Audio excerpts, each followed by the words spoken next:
ಧಿಕ್ಕಾರ ಧಿಕ್ಕಾರ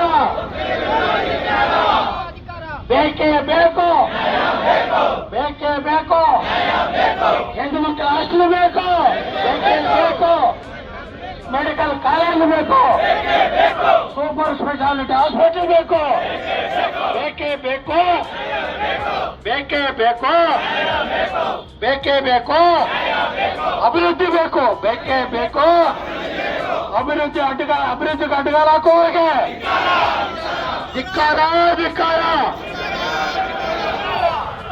ಈಗ ಮನೋಭಾವ ಯಾರಿಗೂ ಒಳ್ಳೆಯದಲ್ಲ.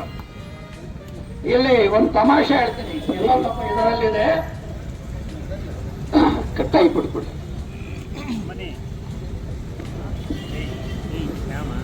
ಚಿಂತಾಮಣಿ ನಗರದಲ್ಲಿ ಹೊಸದಾಗಿ ನಿರ್ಮಾಣವಾಗುತ್ತಿರುವ ಸರ್ಕಾರಿ ಇಂಜಿನಿಯರಿಂಗ್ ಕಾಲೇಜಿನ ಅಕ್ಕಪಕ್ಕದಲ್ಲಿ ರಾಜ್ಯ ಒಕ್ಕಲಿಗರ ಸಂಘ ಬಡ ವಿದ್ಯಾರ್ಥಿನಿಯರ ಹಾಸ್ಟೆಲ್ ಸ್ಥಾಪಿಸಲು 2 ಎಕರೆ ಜಮೀನನ್ನು ಮಂಜೂರು ಮಾಡಿಕೊಡಿ ಅಂತ ಸನ್ಮಾನ್ಯ ಉನ್ನತ ಶಿಕ್ಷಣ ಸಚಿವರಾಗಿದ್ದ ಡಾಕ್ಟರ್ MC ಸುಧಾಕರ್ ಅವರನ್ನ ಭೇಟಿಯಾಗಿ 7/11/2025 ಅರ್ಜಿ ಕೊಟ್ಟೆ. ಅದೇ ರೀತಿ ಸನ್ಮಾನ್ಯ ಕೃಷ್ಣ ಬೈರೇಗೌಡರು ಕೊಟ್ಟೆ. ಅದೇ ರೀತಿ ಸನ್ಮಾನ್ಯ ನಾವೆಲ್ಲ ನಾನು ಅಂದ್ರೆ ನಮ್ಮ ಒಕ್ಕಲಿಗರ ಸಂಘ ಸಂಪೂರ್ಣ ಎಲ್ಲ ಡೈರೆಕ್ಟರ್ಸ್, ಆಮೇಲೆ DCM ಅವ್ರಿಗೂ ಕೊಟ್ಟಿವಿ, ಆಮೇಲೆ ಸನ್ಮಾನ್ಯ ಸಿದ್ದರಾಮಯ್ಯನವ್ರಿಗೂ ಸಹ ಕೊಟ್ಟಿವಿ. ಇದರ ಆಧಾರದ ಮೇಲೆ ನಾವೆಲ್ಲ ಖುದ್ದು ಭೇಟಿಯಾದಾಗ ಅವರು ಹೇಳಿದ್ರು, ಚಿಂತಾಮಣಿಯಲ್ಲಿ ಎಲ್ಲ ಜನಾಂಗವನ್ನು ನಾನು ಸರಿಸಮನಾಗಿ ನೋಡಬೇಕು, ಹಾಗಾಗಿ ಅವರ ಸಂಖ್ಯೆಗೆ ಅನುಗುಣವಾಗಿ ಮಾತ್ರ ನಾನು ಜಮೀನನ್ನ ಮಂಜೂರು ಮಾಡಿಸ್ತೀನಿ ಅಂತ. ಸರ್ ನಮ್ಗೆ ಅಷ್ಟೇ ಮಾಡಿ ನಂದೇನು ಅಭ್ಯಂತರ ಇಲ್ಲ, ಬಟ್ ನನಗೆ ಕಾಲೇಜಿಗೆ ಹೆಣ್ಣು ಮಕ್ಕಳ ಹಾಸ್ಟೆಲಿಂದ ನಡ್ಕೊಂಡು ಹೋಗುವಷ್ಟು ದೂರದಲ್ಲಿ ಹಾಸ್ಟೆಲ್ ಬೇಕು, ಜಾಗ ಬೇಕು. ನಾವು ದುಡ್ಡು ಕೊಟ್ಕೊಂಡು ಕೊಡಕ್ಕೂ ಸಿದ್ಧ, ನಾವಿಗೇನು ಫ್ರೀಯಾಗೇ ಬೇಕು ಅಂತಿಲ್ಲ, ಕೊಟ್ಟರೆ ತಗೊಳ್ತೀವಿ, ಕೊಡ್ಲಿಲ್ಲ ಅಂದ್ರೆ ದುಡ್ಡು ಆದ್ರೂ ಕೊಡ್ತೀವಿ. ಹೆಣ್ಣು ಮಕ್ಕಳು ಹಾಸ್ಟೆಲ್ನಿಂದ ಕಾಲೇಜಿಗೆ ನಡ್ಕೊಂಡು ಹೋಗುವಂತ ಒಂದು ವಾತಾವರಣ ಬೇಕು. ನಿಮ್ಗೆಲ್ಲ ಗೊತ್ತಿದೆ, ಪಕ್ಕ ತಾಲೂಕಲ್ಲೇ ಬಸ್ಸಲ್ಲಿ ಕಾಲೇಜಿಗೆ ಓಡಾಡ್ತಿದ್ದ ಹುಡುಗಿ ಅಂತರ್ಜಾತಿ ವಿವಾಹವಾಗಿದ್ದಕ್ಕೆ ತಂದೆ ತಾಯಿ ಅಣ್ಣ 3 ಜನ ಒಂದೇ ದಿನ ಆತ್ಮಹತ್ಯೆ ಮಾಡಿಕೊಂಡ್ರು. ಅಂತ ಒಂದು ಘಟನೆ ಈ ಒಂದು ಸಮುದಾಯದಲ್ಲಿ ನಡೆಯಬಾರದು ಅನ್ನುವ ದೃಷ್ಟಿಯಿಂದ ಹೆಣ್ಣು ಮಕ್ಕಳು ಸುರಕ್ಷಿತವಾಗಿರಬೇಕು, ಅವರು ಓದಿನ ಕಡೆ ಗಮನ ಕೊಡಬೇಕು, ತನ್ನ ಕಾಲ ಮೇಲೆ ಅವ್ರ ಕಾಲ ಮೇಲೆ ಅವ್ರು ನಿಂತ್ಕೊಳ್ಳಂಗೆ ಆಗಬೇಕು ಅನ್ನುವ ಏಕೈಕ ದೃಷ್ಟಿಯಿಂದ ನಾವು ಈಗ ಹೊಸದಾಗಿ ನಿರ್ಮಾಣವಾಗುತ್ತಿರುವ ಇಂಜಿನಿಯರಿಂಗ್ ಕಾಲೇಜ್ ಪಕ್ಕದಲ್ಲೇ ಕೇಳಿದಾಗ ಆ ಸ್ಕೆಚ್ ಅನ್ನು ತರಿಸಿದ್ರು. ಅಧಿಕಾರಿಗಳ ಮುಂದೆನೆ ನಾರ್ತ್ ಈಸ್ಟ್ ಕಾರ್ನರ್ ಸೆಲೆಕ್ಟ್ ಮಾಡಿಕೊಂಡೆ. ಆ ನಾರ್ತ್ ಈಸ್ಟ್ ಕಾರ್ನರ್ ಸೆಲೆಕ್ಟ್ ಮಾಡಿಕೊಂಡು ನಾನು ಹೇಳಿದೆ, ಸರ್ ಪೂರ್ವಕ್ಕೆ ಹುಡುಗರಿಗೆ, ಉತ್ತರಕ್ಕೆ ಹುಡುಗಿಯರಿಗೆ 2 ಹಾಸ್ಟೆಲ್ ಕಟ್ತೀನಿ, ಈ ಕಡೆ ಆ ಕಡೆ ಸಂಪರ್ಕ ಇಲ್ದಿರೋನು ನಾವು ಅದನ್ನ ಏನು ಪ್ಲಾನ್ ಮಾಡಿಸಿ ಇಂಜಿನಿಯರಿಂಗ್ ಕಡೆಯಿಂದ ಆರ್ಕಿಟೆಕ್ಟ್ ಕಡೆಯಿಂದ ಕಟ್ಟಿಸ್ತೀನಿ ಅಂತ ಹೇಳಿ ಮಾತು ಕೊಟ್ಟಿದ್ದಕ್ಕೆ ಅವರು ಅದನ್ನ ರೆಕಮೆಂಡ್ ಮಾಡಿದ್ರು. ನಾನು ಫಾಲೋ ಮಾಡಿಕೊಂಡೋದೆ. ಅಡಿಷನಲ್ ಚೀಫ್ ಸೆಕ್ರೆಟರಿ ತನಕ ಹೋಯಿತು. ಅಡಿಷನಲ್ ಚೀಫ್ ಸೆಕ್ರೆಟರಿಯಿಂದ ಯಾವ ಒತ್ತಡಗಳು ಬಂತೋ ಏನೋ ಫಾರೆಸ್ಟ್ಗೆ ಹಾಕ್ಬಿಟ್ರು, ಇದು ಫಾರೆಸ್ಟ್ ಇಂದ ಅನ್ವಯಿಸಬೇಕು ಅಂತ. ನಾನು ಕಚೇರಿಯಲ್ಲಿ ವಿಚಾರಿಸಿದೆ, ಸರ್ ನಾವು ಹೇಳಕ್ಕಾಗಲ್ಲ, ಕಾಣದ ಕೈಗಳು ಕೆಲಸ ಮಾಡ್ತೇವೆ, ಬಹಳ ಒತ್ತಡ ಇದೆ, ನಿಮ್ಗೆ ಆಗಬಾರ್ದು ಅಂತ. ನಾನು ಇದ್ಯಾವುದಯ್ಯ, ನಾವು ಹೆಣ್ಣು ಮಕ್ಕಳಿಗೆ ಹಾಸ್ಟೆಲ್ ಮಾಡ್ಸಕ್ ಹೋದ್ರೆ ಯಾರಿಗೆ ತೊಂದರೆ ಅಂತೇಳಿ ನನಗೆ ಗೊತ್ತಾಗ್ಲಿಲ್ಲ ಆಕ್ಚುಲಾಗಿ. ಆಮೇಲೆ ನಾನು ಇದನ್ನ ಫಾಲೋ ಮಾಡಿಕೊಂಡು ಚೀಫ್ ಕನ್ಸರ್ವೇಟರ್ ಆಫ್ ಫಾರೆಸ್ಟ್ ಹೋಗಿ ಅಲ್ಲಿಂದ ಚಿಕ್ಕಬಳ್ಳಾಪುರ ತರಿಸಿ RFO, ACFO, DFO ಹೀಗೆ ಮತ್ತೆ ಚೀಫ್ ಕನ್ಸರ್ವೇಟರ್ ವರ್ಗೂ ಹೋಯಿತು. ಇದು ಫಾರೆಸ್ಟ್ ಇಲಾಖೆಗೆ ಸೇರಿದ ಸ್ವತ್ತಲ್ಲ, ಇದು ಸಂಪೂರ್ಣವಾಗಿ ಗೋಮಾಳ ಅಂತ. ಈ ನಲ್ಲಗುಟ್ಲಪಲ್ಲಿ ಸರ್ವೆ ನಂಬರ್ 42ರಲ್ಲಿ 22 ಬ್ಲಾಕ್ ಮಾಡಿ 22 ಜನಾಂಗಗಳು ಕೊಟ್ಟಿದ್ದಾರೆ. ಅದರಲ್ಲಿ ಒಕ್ಕಲಿಗರಿಗೂ ಕೂಡ 39 ಗುಂಟೆ ಕೊಟ್ಟಿದ್ದಾರೆ. ಆ 39 ಗುಂಟೆ ಕೊಟ್ಟಿರೋ ಉದ್ದೇಶವೇ ಬೇರೆ. ಇದು ನಾವು ಆ ಉದ್ದೇಶ ಇರೋ ಜಾಗದಲ್ಲಿ ನಾವು ಹಾಸ್ಟೆಲ್ ಕಟ್ಟಕ್ಕೆ ಬರೋದಿಲ್ಲ ಕಾನೂನಲ್ಲಿ. ಹಾಗಾಗಿ ನಾನು 2 ಎಕರೆ ಮತ್ತೆ ಕೇಳಬೇಕಾಯ್ತು. 2 ಎಕರೆಯಲ್ಲಿ 1 ಎಕರೆ 2 ಗುಂಟೆ ರೆಕಮೆಂಡ್ ಮಾಡಿದ್ರೆ ಪಾಪ ಸತತ ಪ್ರಯತ್ನದಿಂದ ಕ್ಯಾಬಿನೆಟ್ಗೆ ಹೋಗ್ಬೇಕು, ಇನ್ನು ಕ್ಯಾಬಿನೆಟ್ಗೆ ಹೋಗೋ ಅಷ್ಟೊತ್ತು ಮತ್ತೆ ವಾಪಸ್ಸು ರಟ್ಟೆಚ್ಚ ಮೊದಲಿತ್ತು ಅಂತ ಹಿಂಗಾಗೋದು. ಈಗ ಲಾಸ್ಟ್ಗೆ ಅರ್ಜಿಗಳೆಲ್ಲ ತಗಲಾಕೊಂಡು ಇಲ್ಲಿ ಬರೀತಾರೆ ಪುಣ್ಯಾತ್ಮರು,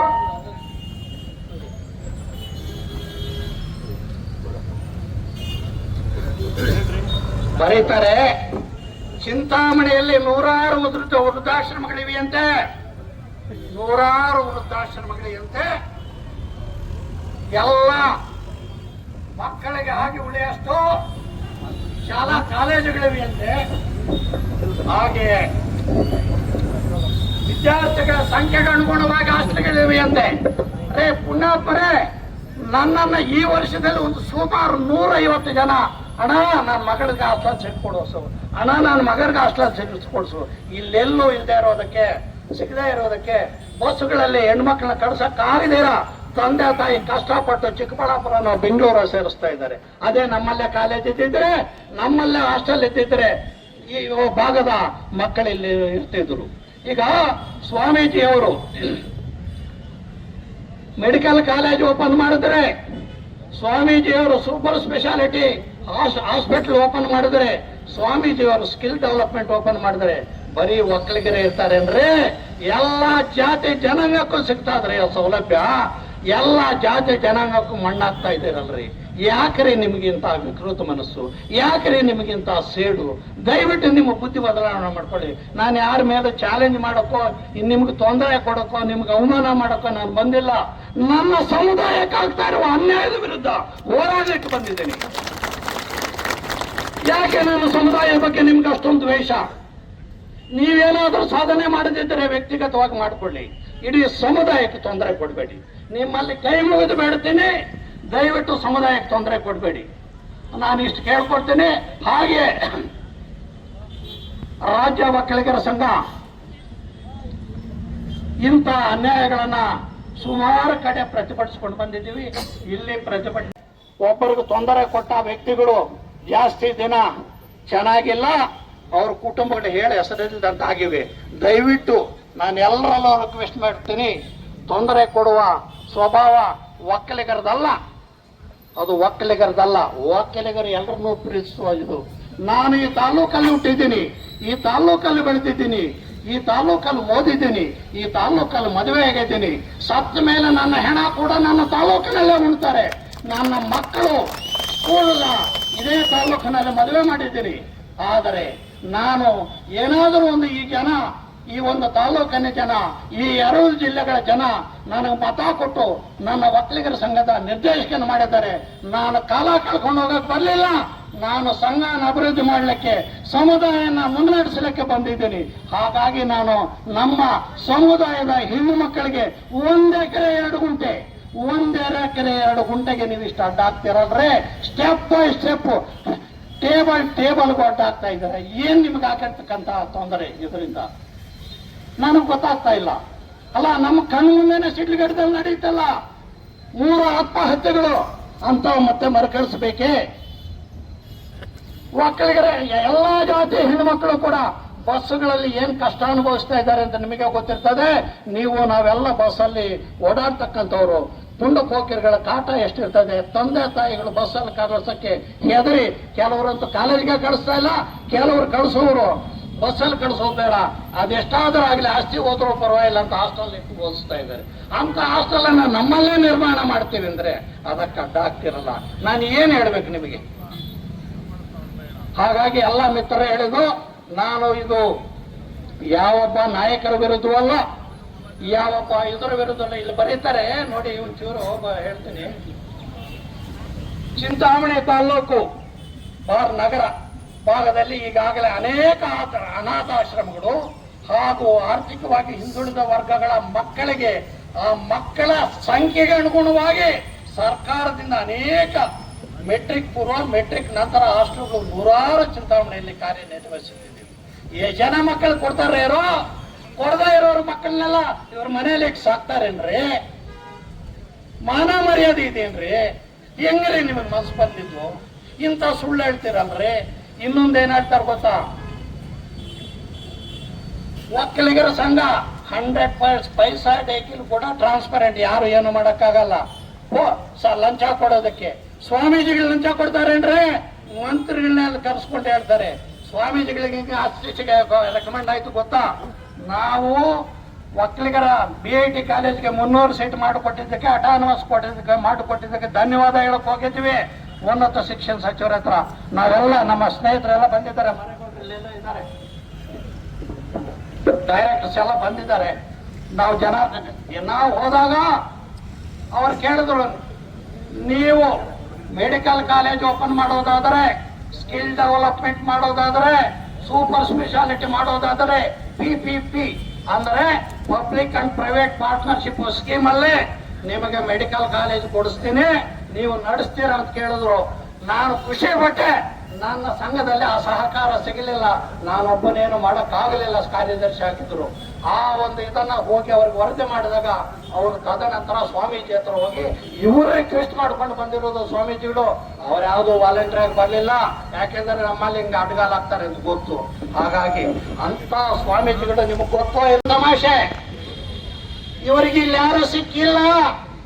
ಸ್ವಾಮೀಜಿ ವಿರುದ್ಧ, ಸಂಘದ ವಿರುದ್ಧ ಆರೋಪ ಮಾಡಕ್ಕೆ ಇಲ್ಲಿಂದ ದೇವದುರ್ಗ, ರಾಯಚೂರು ಜಿಲ್ಲೆಯ ದೇವದುರ್ಗದ ಶಾಸಕಿಯವರಾದಂತ ಸಹೋದರಿ ಕರೆಮ್ಮ ಜಿ ನಾಯಕರವ್ರನ್ನ ಭೇಟಿಯಾಗಿ ಅವರ ಮೂಲಕ ವಿಧಾನಸಭೆಯಲ್ಲಿ ಚರ್ಚೆ ಮಾಡಲು ಅವಕಾಶ ಕೊಡಬೇಕು ಅಂತ ಇವರು ಸುಳ್ಳು ಮಾಹಿತಿ ಕೊಟ್ಟಿದ್ದಾರೆ. ತಾಲೂಕ್ ದಂಡಾಧಿಕಾರಿಗಳಿಗಾಗಲಿ, ಸಬ್ ಡಿವಿಷನಲ್ ಮ್ಯಾಜಿಸ್ಟ್ರೇಟ್ಗಾಗಲಿ, ಡಿಸ್ಟ್ರಿಕ್ಟ್ ಮ್ಯಾಜಿಸ್ಟ್ರೇಟ್ಗಾಗಲಿ ಇಂಥ ಆಸ್ತಿಗಳ ಮಂಜೂರು ಮಾಡುವ ಅಧಿಕಾರ ಇಲ್ಲ. ಸರ್ಕಾರದಿಂದ ಏನೇ ಟಿಪ್ಪಣಿ ಬಂದರೂ ಅದಕ್ಕೆ ವಾಸ್ತವಾಂಶದ ಪ್ರಸ್ತಾವನೆಯನ್ನು ಸರ್ಕಾರಕ್ಕೆ ಕಳಿಸ್ಬೇಕು. ಆ ತೀರ್ಮಾನ ತಗೊಳ್ಳೋದ್ಯಾರೋ? ಸರ್ಕಾರ. ಇವರ್ಯಾರು ಅಲ್ಲ. ಇವರು ಇದ್ದ ಪ್ರಸ್ತಾವನೆಯನ್ನು ಅಲ್ಲಿ ಕಳಿಸಿದ್ರೆ ಕೋಟಿಗಟ್ಟಲೆ ಲಂಚ ತಗೊಂಡು ಕೋಟ್ಯಾಂತರ ರೂಪಾಯಿ ಖಾಸಗಿಯವರು ಮಾಡಿಕೊಡ್ತಾರೆ. ಇಲ್ಲಿ ಲಂಚ ಕೊಡುವವರು ಒಕ್ಕಲಿಗರ ಸಂಘನೂ ಅಲ್ಲ, ಲಂಚ ಕೊಡುವವರು ಸ್ವಾಮೀಜಿನೂ ಅಲ್ಲ. ಇನ್ನೊಂದರ ಬಗ್ಗೆ ನನಗೆ ಗೊತ್ತಿಲ್ಲ. ಇನ್ನೊಂದು ಚೀಫ್ ಟ್ರಿಕ್ ಮಾಡ್ತಾರೆ. ಇವರ ಮೇಲೆ ಜಿಲ್ಲಾಧಿಕಾರಿಗಳು, ಈಗಿರ್ತಕ್ಕಂಥ ಜಿಲ್ಲಾಧಿಕಾರಿಗಳು ಪ್ರಭುರವರು, ಸನ್ಮಾನ್ಯ ಕುಮಾರಸ್ವಾಮಿರವರು ಮುಖ್ಯಮಂತ್ರಿಗಳಾಗಿದ್ದಾಗ ಅವರ ಕಚೇರಿಯಲ್ಲಿ ಒಳ್ಳೆಯ ಜವಾಬ್ದಾರಿಯುತ ಹುದ್ದೆಯಲ್ಲಿದ್ದರು. ಅವರು ಅವರ ಸೋದರ ಮಾವನ ಅಳಿಯ ಕೂಡ ಹೌದು. ಅಂತದರಲ್ಲಿ ಆ ವ್ಯಕ್ತಿ ಈ 2026ರಲ್ಲಿ ಬಂದ್ರೆ ನಿಮ್ಮ ತಿಪ್ಪೂರಹಳ್ಳಿ ಹತ್ರ ಬೈರೇನಹಳ್ಳಿ ಸರ್ವೆ ನಂಬರ್ಗಳು 2024-25ರಲ್ಲಿ ಕನ್ವರ್ಷನ್ ಆಗಿದ್ರೆ ಇವರು ಲಂಚ ತಗೊಂಡು ಕನ್ವರ್ಷನ್ ಮಾಡಿದ್ದಾರೆ ಅಂತ ಹೇಳಿ ಆ ಕರೆಮ್ ಅವರ ಒಂದು ಪತ್ರದಲ್ಲಿ ಇದಕ್ಕೆ ಬರೆಸ್ತಾರೆ. ಅದಕ್ಕೆ DPR ಸೆಕ್ರೆಟರಿ ಏನ್ರಿ ನಾಲಿಗೆ ಇದೆ ಅಂತ ಹೇಳಿ ಏನೆಲ್ಲ ಮಾತಾಡಿದ್ರೆ ಸರಿನೇನ್ರಿ? ಆ ಆರೋಪಗಳು ಹೊರಲಾರದೆ ನಾನು ಕಚೇರಿಗೆ ಹೋದ್ರೆ, ಅಯ್ಯೋ ರೆಡ್ಡಿಯವರೇ, ನಿಮ್ಮ ಜಿಲ್ಲೆಯಲ್ಲಿ ನಾವು ಎಷ್ಟು ಕಾನೂನುಬದ್ಧವಾಗಿ ಮಾಡಿದ್ರು ನಮ್ಮ ಮೇಲೆ ಆರೋಪ ಹೊರಿಸ್ತಾರೆ. ಈಗ ಈ ಆರೋಪಗಳು ಹೊರೋದಕ್ಕಿಂತ ಕೆಲಸ ಮಾಡೋದು ಬಿಟ್ಟು ಸುಮ್ಮನೆ ಇರೋದು ಬೇವರು. ತಳ್ಕೊಂಡು ಹೋಗ್ಬಿಡೋಣ ಹೆಂಗೋ ದಿನಗಳು ಅಂತಾರೆ. ತಳ್ಕೊಂಡು ಹೋದ್ರೆ ಯಾರಿಗೆ ನಷ್ಟ? ಈ ಜಿಲ್ಲೆಯ ಜನಾಂಗಕ್ಕೆ, ಸರ್ವ ಜನಾಂಗಕ್ಕೂ ನಷ್ಟ ಆಗ್ತದೆ. ಇವ್ರಿಗೇನ್ರಿ ನಷ್ಟ? ಇವ್ರಿಗೆ ನಷ್ಟ ಅಲ್ಲ, ಆ ನಷ್ಟ ಆಗೋದು. ಅದನ್ನ ಹೆಂಗೆ ಬಿಂಬಿಸ್ತಾರೆ ಅಂದ್ರೆ, ಯಾವುದರಲ್ಲಿ ಸ್ವಾಮೀಜಿಗಳ ಬಗ್ಗೆ ಅವರು ಮಠ ನಾಗಮಂಗಲ ತಾಲೂಕಂತೆ, ಮಂಡ್ಯ ಜಿಲ್ಲೆ ಅಂತೆ, ಚಿಕ್ಕಬಳ್ಳಾಪುರ ಜಿಲ್ಲೆಗೂ ಚಿಂತಾಮಣಿಗೆ ಸಂಬಂಧ ಇಲ್ಲಂತೆ. ಚಿಕ್ಕಬಳ್ಳಾಪುರ ಜಿಲ್ಲೆಯಲ್ಲಿ ಇಂಜಿನಿಯರಿಂಗ್ ಕಾಲೇಜು ಯಾರು ತಂದಿದ್ದು? ಪ್ರಾಥಮವಾಗಿ ಸ್ವಾಮೀಜಿನೇ ತಂದಿದ್ದು. ಎಲ್ಲ ಇನ್ಸ್ಟಿಟ್ಯೂಷನ್ಸ್ ಸ್ವಾಮೀಜಿನೇ ತಂದಿರೋದು. ಪ್ರತಿ ತಾಲೂಕು ಶಾಲೆಗಳನ್ನು ಓಪನ್ ಮಾಡಿದ್ದಾರೆ. ಯಾಕೆ ಚಿಂತಾಮಣಿಯಲ್ಲಿ ಆಗ್ಲಿಲ್ಲ ಅಂದ್ರೆ ಇಂಥ ಕುಚೇಷ್ಟಗಳಿಂದ ಆಗ್ಲಿಲ್ಲ. ಇಲ್ಲ ಅಂದ್ರೆ ಇಷ್ಟೊತ್ತಿಗೆ ಶಾಲೆ ಆಗಿರೋದು. ದಯವಿಟ್ಟು ಇದನ್ನೆಲ್ಲರೂ ಖಂಡಿಸೋಣ. ಒಕ್ಕಲಿಗರ ವಿರೋಧಿಗೆ ನಮ್ಮದೇ ಅಲ್ಲ, ಯಾವ ಸಮುದಾಯದ ಅಭಿವೃದ್ಧಿಗೂ ಕೂಡ ಅಡ್ಡಗಾಲ ಹಾಕಬೇಡಿ. ಅಡ್ಡಗಾಲ ಹಾಕಿದವರ ವಂಶಗಳು ನಿರ್ವಂಶ ಆಗಿವೆ. ಅಡ್ಡಗಾಲ ಹಾಕಿದವರ ವಂಶಗಳು ನಿರ್ವಂಶ ಆಗಿವೆ. ನೀವು ಅಲ್ಲಿಗೂ ಮಾಡೋದು ನೋಡಿ. ಈಗ ಹೇಳಿದೆ, ಸಹಾಯ ಮಾಡಿದಂತ ಕುಮಾರಸ್ವಾಮಿ ಅವರ ಬಗ್ಗೆ, ದೇವೇಗೌಡರ ಬಗ್ಗೆ, ಸದಾನಂದ ಗೌಡರ ಬಗ್ಗೆ, ಸ್ವಾಮೀಜಿ ಅವರ ಬಗ್ಗೆ, ಕೆ ಸುಧಾಕರ್ ಅವರ ಬಗ್ಗೆ, MC ಸುಧಾಕರ್ ಅವರ ಬಗ್ಗೆ, MV ಕೃಷ್ಣಪ್ಪ ಅವರ ಬಗ್ಗೆ, ಕೃಷ್ಣ ಬೈರೇಗೌಡರ ಬಗ್ಗೆ, ಸನ್ಮಾನ್ಯ DK ಶಿವಕುಮಾರ್ ಅವರ ಬಗ್ಗೆ, ಸನ್ಮಾನ್ಯ ಸಿದ್ದರಾಮಯ್ಯನವರ ಬಗ್ಗೆ. ನಿಮ್ಗೊಂದು ತಮಾಷೆ ಹೇಳ್ತೇನೆ. ಕೋಲಾರದಲ್ಲಿ ಒಂದು ಹಾಸ್ಟೆಲ್ ಕಟ್ತಾ ಇದ್ದೇವೆ. ಚಿಕ್ಕಬಳ್ಳಾಪುರದಲ್ಲಿ 300 ಜನಕ್ಕೆ ಅವಕಾಶ ಮಾಡಿಕೊಟ್ಟಿದ್ವಿ. ವಸತಿ ನಿಲಯದಲ್ಲಿ ಈಗಾಗಲೇ ಸೀಟ್ ಸಿಗ್ತಾ ಇಲ್ಲ. 300 ಜನ ತುಂಬ ಹೋಗ್ಬಿಟ್ಟಿದ್ದಾರೆ. ಈಗ ಮತ್ತೆ 2 ಫ್ಲೋರ್ ಕಟ್ಟಬೇಕಾಗಿದೆ. ಯಾಕೆಂದ್ರೆ ಇಲ್ಲಿನ ರೈತರೆಲ್ಲ ಇಲ್ಲಿ ಹಾಸ್ಟೆಲ್ ಇಲ್ಲಪ್ಪ, ನಾನು ಬಸ್ಸಲ್ಲಿ ಕಳ್ಸಲ್ಲ, ಚಿಕ್ಕಬಳ್ಳಾಪುರದಲ್ಲೇ ಸೇರಿಸೋಣ, ಅಲ್ಲೇ ಓದ್ಕೊಳ್ಳಿ, ಹಾಸ್ಟೆಲ್ ಇದೆ ಮಕ್ಕಳು ಅಲ್ಲೇ ಓದ್ಕೊಳ್ಳಿ, ಹೀಗೆಲ್ಲ. ಹಾಗಾಗಿ ನಮಗೆ ಆದಿಚುಂಚನಗಿರಿ ಮಹಾಸಂಸ್ಥಾನ ನಡೆಸ್ತಕ್ಕಂಥ ಟ್ರಸ್ಟ್ ಕಡೆಯಿಂದ medical college, hospital, skill development, hostels ಎಲ್ಲವೂ ಕೂಡ ಬಂದರೆ ಸ್ಥಳೀಯ ಜನಕ್ಕಾಗ್ತದೆ. ನನ್ನ ಮಕ್ಕಳು ಯಾರು ಹಾಸ್ಟೆಲ್ ಇರೋರಿಲ್ಲ, ಆದರೆ ನನ್ನ ಸಮುದಾಯದ ಮಕ್ಕಳು, ನನ್ನ ರಕ್ತ, ಒಕ್ಕಲಿಗರ ರಕ್ತ, ಆ ಒಕ್ಕಲಿಗರ ರಕ್ತ ಯಾವತ್ತೂ ಕೂಡ ಗೌರವಯುತವಾಗಿ ಬದುಕಬೇಕು ಅನ್ನೋದು ನನ್ನ ಆಸೆ. ಹಾಗಾಗಿ ನಿಮ್ಮಲ್ಲಿ ಮತ್ತೊಮ್ಮೆ ಬೇಡ್ಕೊಳ್ತೀನಿ, ಇಂಥ ದುಷ್ಟಶಕ್ತಿಗಳಿಗೆ ದೇವರೇ ಶಿಕ್ಷೆ ಕೊಡ್ತಾನೆ. ನಾವ್ಯಾರು ಅವ್ರ ಬಗ್ಗೆ ಹಗುರವಾಗಿ ಮಾತಾಡೋದು ಬೇಡ. ನಾನು ಈ ವಿಷಯವನ್ನ ಎಲ್ಲ ಕಡೆಗೂ ತಿಳಿಸಿ, ಸತ್ಯಾಂಶ ನಿಮಗೆ ಗೊತ್ತಿರಲಿಲ್ಲ, ಒಕ್ಕಲಿಗರ ಮಕ್ಕಳಿಗೆ, ಹೆಣ್ಣು ಮಕ್ಕಳಿಗೆ, ಅದರಲ್ಲೂ ಹಾಸ್ಟೆಲ್ ಕಟ್ಟೋದಕ್ಕೆ ನೀವು ಇಷ್ಟು ವಿರೋಧ ಮಾಡ್ತಾ ಇದ್ದಂತ ಯಾರು ಗೊತ್ತಿಲ್ಲ. ನಾನು ಕೇಳಿದ್ರು, ಅಣ್ಣ ನೀವು ಮಾತಾಡ್ಬೋದಿತ್ತಂತ. ಸ್ವಾಮೀಜಿ, ಇದು ವಿಷಯ ಸಮಾಜಕ್ಕೆ ಗೊತ್ತಾಗೋದು ಬೇಡ ಅಂತ ಲಿಂಗೇಶ್ ಸ್ವಾಮೀಜಿ ಅವರಿಂದ ಫೋನ್ ಮಾಡಿಸಿದ್ದಾರೆ. ಏನಂತ, ಬೇಡಪ್ಪ, ನಾವು ನಮ್ಮ ಸಮುದಾಯದ ಮಕ್ಕಳಿಗೆ ಆಶ್ರಯ ಕಲ್ಪಿಸ್ತಾ ಇದ್ದೀನಿ, ಅದಕ್ಕೆ ಅಡ್ಡಿಪಡಿಸೋದು ಬೇಡ ಅಂದ್ರೆ ನನ್ನ ಹತ್ರ ರಾಜಗೆ ಬಂದಿದ್ದಾರೆ. ನಾನು ರಾಜ ಅನ್ನೋ ರೀತಿಯಲ್ಲಿ ವರ್ತನೆ ಮಾಡ್ತಾರಲ್ರಿ. ಒಬ್ಬ ಸ್ವಾಮೀಜಿ ನಿಮ್ಮನ್ನ ರಿಕ್ವೆಸ್ಟ್ ಮಾಡಿದ್ರೆ ಅಡ್ಡಿಪಡಿಸ್ಬೇಡ ಅಂತ, ನಾನು ರಾಜಿಗೆ ಸ್ವಾಮೀಜಿ ನನ್ನ ಹತ್ರ ರಾಜಿಗೆ ಬರೋಕ್ಕೆ ಪ್ರಯತ್ನ ಮಾಡ್ತಾ ಇದ್ದಾರೆ. ಏನು ಅರ್ಥ ಇದೆಯಲ್ಲ, ಅವರು ದೈವ ಸ್ವರೂಪಿದೆ, ಸಮುದಾಯಕ್ಕೋಸ್ಕರ ದುಡಿಯೋರು. ನಿಮ್ಮಂಗೆ ಮಕ್ಕಳು ಮರಿ ಸಂಸಾರದ ಬಗ್ಗೆ ಆಸೆ ಇಟ್ಕೊಂಡಿರೋರಾದ್ರೆ, ಸಮುದಾಯದ ಬಗ್ಗೆ ಆಸೆ ಇಟ್ಕೊಂಡಿರೋ ಅಂತವ್ರ ಬಗ್ಗೆ ಕೀಳಾಗಿ ಮಾತಾಡ್ಲಿಕ್ಕೆ ನಿಮಗೆ ಹೆಂಗೆ ಮನಸ್ಸು ಬರ್ತದೆ?